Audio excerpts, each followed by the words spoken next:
Welcome guys, Wes DIY Food Plot Pro, bringing you an episode talking about no-till drills. I rented this drill from my local conservation district, and I'm gonna go through this. I'm gonna show you the pros and the cons of it. There's one really big thing I'm gonna tell you that is a huge downfall of one of those no-till drills right there for planting food plots. I went ahead and planted this in clover and a TNT brassica. Basically, the brassicas are gonna try to hopefully feed the whitetails this fall and winter. Then the clover will go ahead and take over after that. I rented this drill for $100 for 3 days, or $10 per acre. I planted about 4 or 5 with it total. Really tickled with that little drill. But let me show you how this kind of works if you're not familiar with these drills. So you've got the no-till coulters on the front, and they're going to essentially make a trench.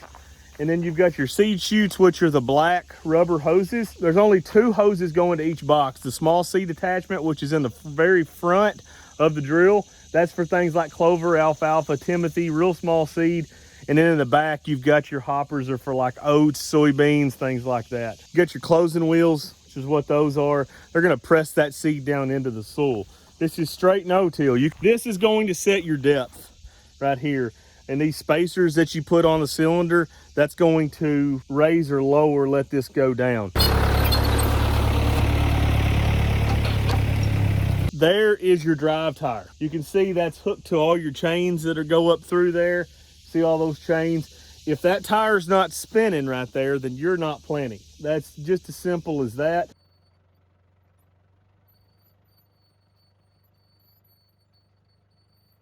On the front, this is where you adjust your seed, the amount that you're wanting to put for the small seed attachment. There's one on each side. There's one over there as well. And then on the back, it's right here. So you turn this handle and that opens or closes to be able to get all of the population charts are inside these boxes. So you can see right there, population chart.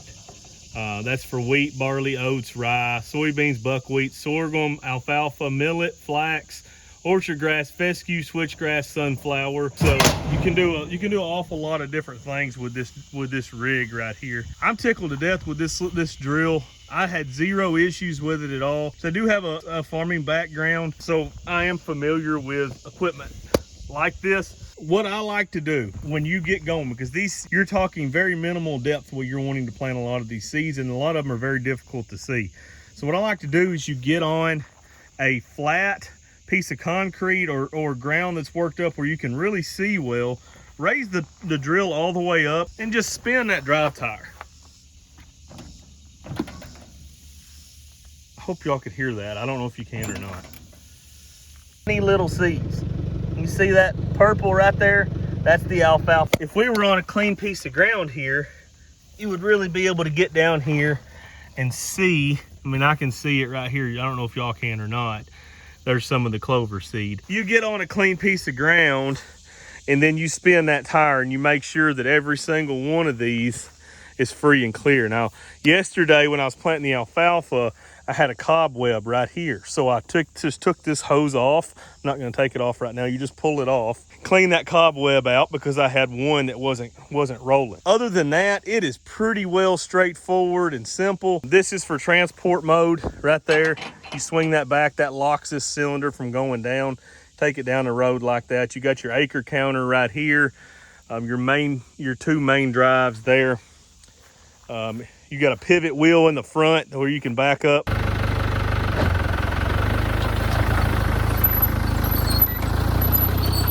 One thing, if you never mess with a drill too much, you don't want to be turning a lot with those coulters in the ground. You're better off to raise them up and then get repositioned again, then set the planter down. You can make small curves, but you don't want to be trying to turn like here and going like that way, like a 90 degree. That's not good on the planter. It'll bend all those coulters and you won't get a very good job done. So I'm one of those guys that I love working the ground. I've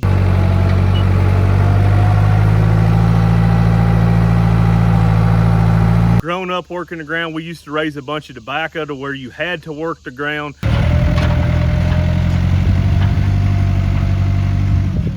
I love chiseling. I love the smell of it. I just love the transformation back to raw land, and whether that's a moldboard plow, breaking plow, or like a chisel plow. I've got to where I use a chisel more because the chisel is better about keeping the soil structure somewhat more intact, where the breaking plow just kind of turns it to fluff after you get the first big rain, and then it's just going to start washing a whole lot worse than what the chisel ground is. But I love working ground. It's one of the things that I love doing most with food plots. I just love working that ground.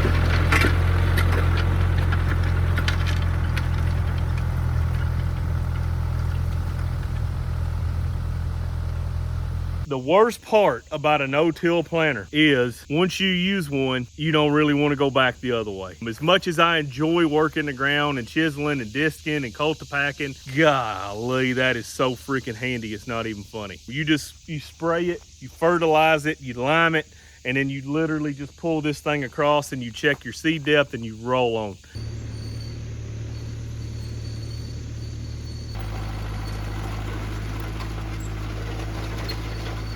It's so much easier, and then you don't have that bunch of weeds coming because you haven't really worked the ground. We've all kind of got into that vicious cycle. You work the ground, it comes the rain, you get a big bunch of weeds. You got to spray again. You kind of continue into that cycle. You have to work it again for your seeding, and then you get rain and it starts coming again. You're kind of disrupting that seed bed and getting those weed seeds to continue to germ up. Or this no-till, you're really not disturbing but a very small part of the soil, and you're not going deep even with that. I like this an awful lot better, to be honest with you, and I'm planning on using this for all my buck forage oats, cereal rye, and winter wheat. Later on in the season, I can go right into a cornfield.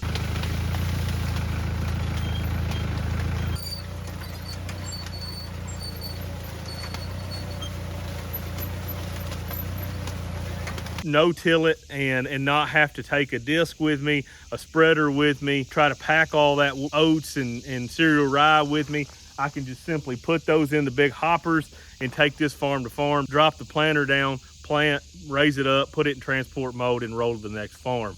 So I really like this. I'm going to use this a lot in the future, and more than likely before another year I'm going to end up with one of these, buying one on my own, because I can really just see the benefits of. I've never spent a whole lot of time around one. I had run a big one for ag, but I'd never run like a small one for food plots. And golly, guys, it's night and day difference using this versus using the old way. And I'm not saying that I won't do any tillage. Any alfalfa plots that I'm going to plant, I'm definitely going to till for that crown rot in the falls that we want to avoid. And there's going to be times where I will continue to do tillage. But I think this right here, with it being able to plant just about everything, makes an awful lot of sense for us food plotters. So thank you guys for watching. I really appreciate it. Smash that like and subscribe button.